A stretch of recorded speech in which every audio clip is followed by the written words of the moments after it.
City, New Jersey used to be a real old-fashioned seaside resort, famous for its beaches, boardwalk, and family hotels. But then one day, all that changed. Little old Atlantic City was suddenly flooded by a brand new tidal wave of tourists that turned the town upside down. Legalized casino gambling has changed the face of Atlantic City. Now the race is on to buy up and tear down the town's older buildings to make way for the glittering new casinos. So most of old Atlantic City is being bulldozed into oblivion. But this is the story of one woman who said, enough already, and the little boarding house she refused to sell. You see, Vera Coking's seashell boarding house blocked construction of a giant new casino planned by the Penthouse magazine empire.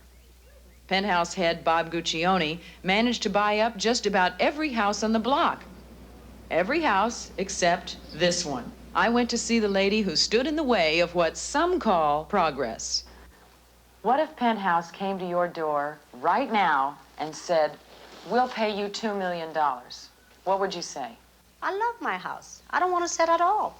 I love it the way rooms, I love it. Stairways, I love it. My little lobby, I love it. And this is it. I didn't bother to sell it. I wanted to stay here. Vera's refusal to sell out quickly made her a living legend in Atlantic City, and the boardwalk is still buzzing with rumors about Penthouse's offers and Vera's demands. They've said in the newspaper she's been offered like a Rolls Royce, the rest of her life in the penthouse, great deal of money. They came to her and offered her a suite and penthouse and offered to pay her property taxes, and she never went for that either. I can't honestly say that she ever said $1 million for each of my kids and myself, but I have that impression. Never, never, never, never. The last I heard, she wanted the magazine named after her and possibly Bob Guccione's firstborn male child. Well, the tourists kept coming.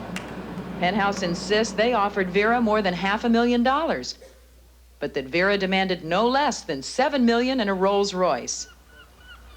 So they went ahead and built their colossal casino hotel around the 3-story rooming house.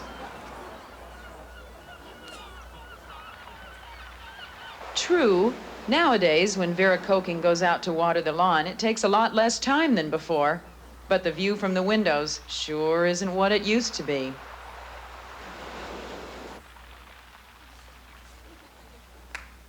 I guess at the beginning it was like, the small person fighting the big conglomerate and all that. But now I think the general opinion is why didn't she take the money? My personal feeling about Vera Coking was that she just held out too long.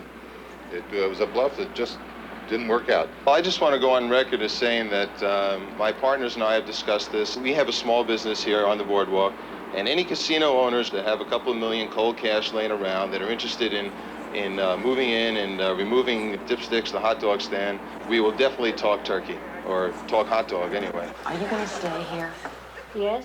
It's my home. It's my castle. It's like having a baby and give it away. I'm not really tough. I'm just fighting for what I have. And they want to take the only thing that I have and cherish in my lifehood away from me. When I was a kid, I always wanted a home near the water. And I got it. I'm not going to let it go. I bought this house because I want to stay and live in here and die in here. When this casino is finally finished, will you go inside? Of course I go. Unless if they let me in. I don't know. Do you think there'll be a sign on the inside that says, welcome everybody, but Vera Coking? Regrets, I've had a few. Well, life in the old neighborhood has sure changed some, and a lot of people think Vera is foolish to fight progress and big business.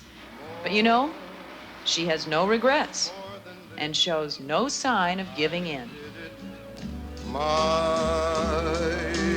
way, yeah, it was